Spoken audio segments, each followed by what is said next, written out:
Selamat datang di Netrindo Trader ya. Jadi lama tidak jumpa ya. Jadi lama saya tidak upload video di Netrindo Trader. Jadi kali ini untuk pertama kali saya buat analisa gold di Netrindo Trader ya. Nah, sebenarnya saya udah punya channel YouTube Cara Terunik channel yang sudah dimonetize. Jadi selama ini saya fokus di sana dan maunya saya pindahkan ke sana ya, Cara Terunik channel untuk membahas terkait dengan trading, tapi nggak begitu bagus ya viewnya karena memang dari nama dan juga di awal saya buat video tersebut di YouTube tersebut ya tujuannya bukan untuk sharing terkait dengan ekonomi, tapi terkait kesehatan dan pendidikan terkait dengan kesehatan. Nah, sekarang di sini kita akan bahas lagi pergerakan gold ya di 11 Juli 2024 sebelum rilis berita CPI di bulan Juli ini. Nah, di FOMC sebelumnya Jeremy Powell mengasih clue bahwa kemungkinan akan menaikkan suku bunga satu kali tahun ini di akhir tahun ya. Nah, kita nggak pernah tahu di mana, apakah di kuartal 2 atau di kuartal 3 tahun ini ya. Nah, kalau dari hasil testify yang jadi dari kemarin ya, jadi Jeremy Powell menjelaskan terkait dengan arah kebijakan ekonomi dengan Kongres Amerika, itu dari sana sudah jelas bahwa Jeremy Powell tetap akan kukuh terkait dengan menunggu hasil data inflasi ya.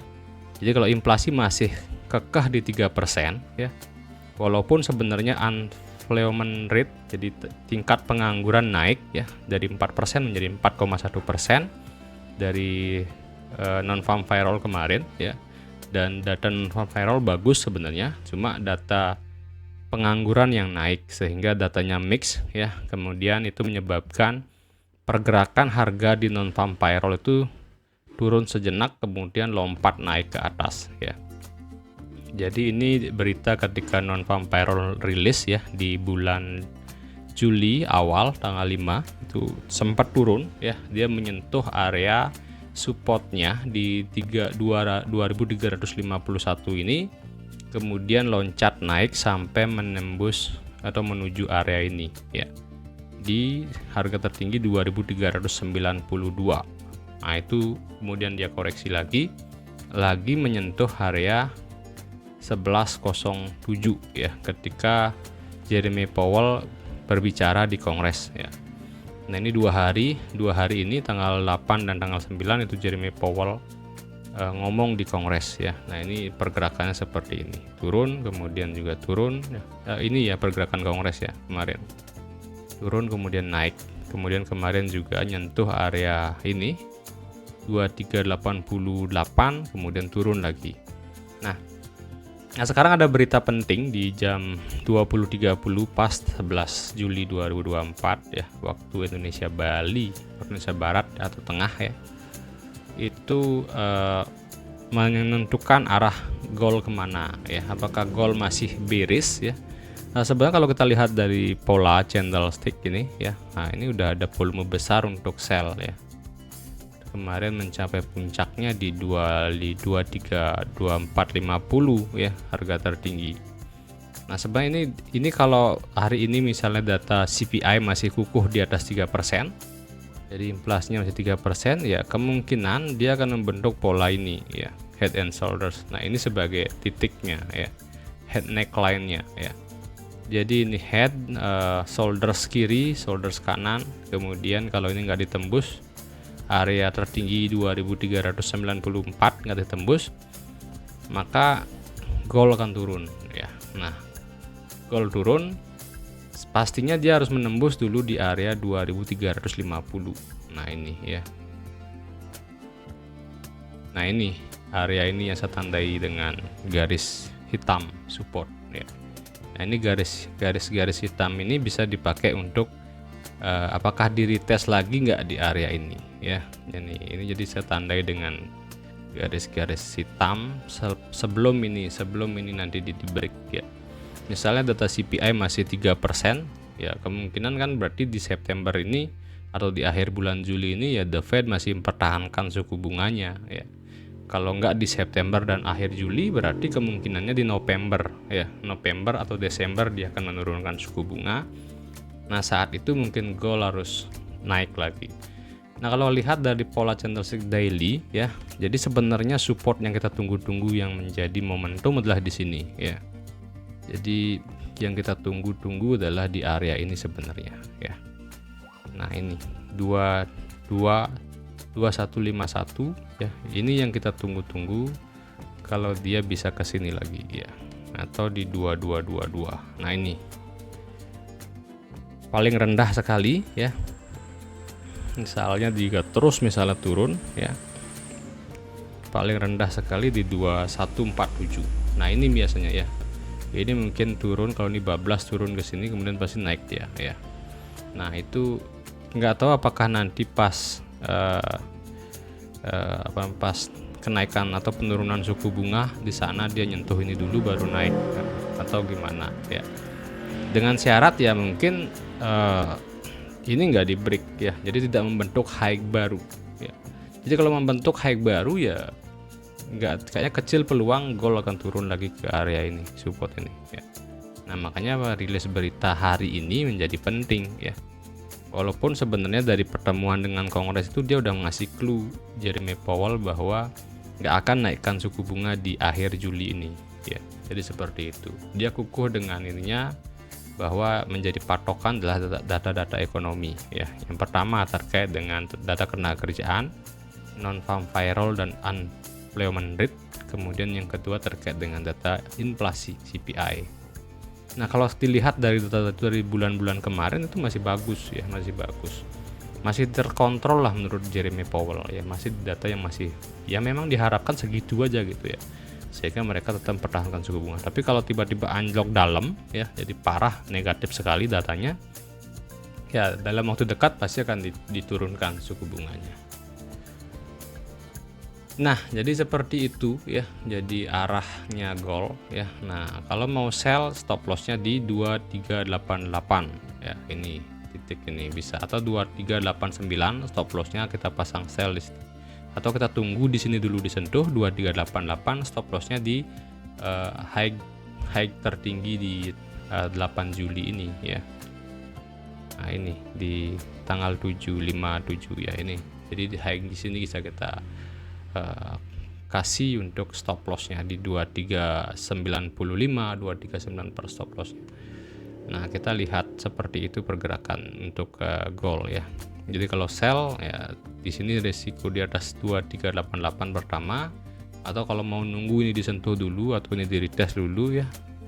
Jadi bisa nanti di atas 2395 sebagai stop lossnya.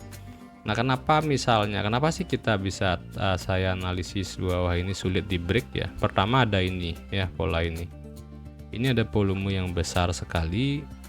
Gold itu turun drastis ya. Jadi ini kan dulu waktu dirilis data CPI juga ya, anjlok sedalam ini.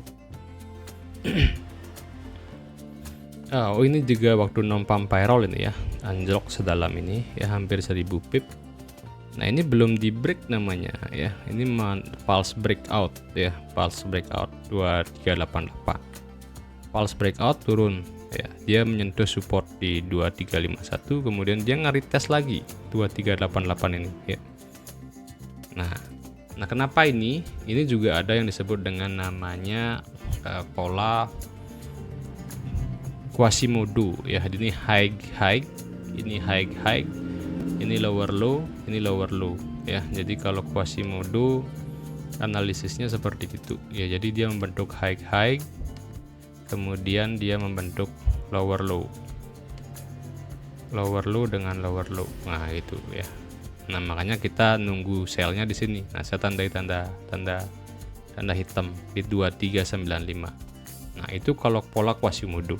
Ini kemarin saya kira di sini akan menyentuh area Quasimodo, tapi tidak ya. Dia turun di angka 2388 tertinggi, kemudian dia turun drastis sampai ke 2290 ya, 2290, kemudian dia koreksi lagi naik untuk nge-retest area yang sama. Jadi Quasimodo ini belum terkonfirmasi ya, belum terkonfirmasi. Nah, kemarin dia terkonfirmasi ketika mencapai 2393 high-nya ya, 2392,97. Sebenarnya mengkonfirmasi Quasimodo, pola Quasimodo di H4 ini. Nah, cuma belum ya, karena di sini adalah 2395. Nah, makanya hari ini kita lihat di break nggak 2395 ini gitu ya. Atau jangan-jangan candlesticknya pulse breakout 2395 ya. Jadi dia mungkin bisa nyentuh 2407 atau lebih sedikit gitu ya, ke atas sedikit. Kemudian dia membentuk candle misalnya Pinocchio atau apa namanya istilahnya itu ya. Jadi dia menolak gitu kan, dari naik daily-nya ternyata membentuk candle apa namanya Pinocchio ya. Jadi witch yang panjang, jadi ekornya yang panjang. Nah, mungkin bisa seperti itu. Habis itu besok bisa kita eksekusi lagi terkait data PPI, terus turun, dan minggu ini menjadi titik gold akan turun lebih tajam. Bisa seperti itu, atau malah bablas naik ke atas. Nah jadi itu skenario dan alasan-alasan kenapa saya rekomendasi sell. Jadi analisis ini sell gitu ya. Pertama, volume seller semakin besar ya, dari hari ke hari semakin besar. Jadi kita bisa lihat di daily ya. Jadi ada pola-pola candlestick yang besar ya volumenya ini ya, dari ini sebenarnya, kemudian ini, dan kedua itu ada pola yang mungkin bisa terbentuk head and shoulders. Jadi headnya adalah di 23450 ya, shoulders kiri kanan di 2395 atau 240 atau 2400-an, 2430 lah tertinggi ya. Di sini tertingginya adalah 2430 ya tertingginya. Kemudian ini menjadi titiknya juga ya. Nah, itu mungkin pergerakan analisisnya. Jadi dua itu udah, jadi pertama bentuk pola head and shoulder kemungkinan, kedua adalah Quasimodo. Nah, itu belum di break juga ya pola Quasimodonya. Apakah itu menjadi pola pembalikan tren untuk gold? Harga tertinggi adalah 2350, 2450, atau jangan-jangan bisa membentuk high baru lagi ya. Baik, mungkin itu saja ya, mungkin sedikit analisanya. Saya ucapkan terima kasih sudah menyimak video ini. Jangan lupa subscribe channel YouTube ini, kemudian like, share, dan komen. Silakan bertanya sebanyak-banyaknya. Terima kasih, sampai berjumpa kembali di video selanjutnya.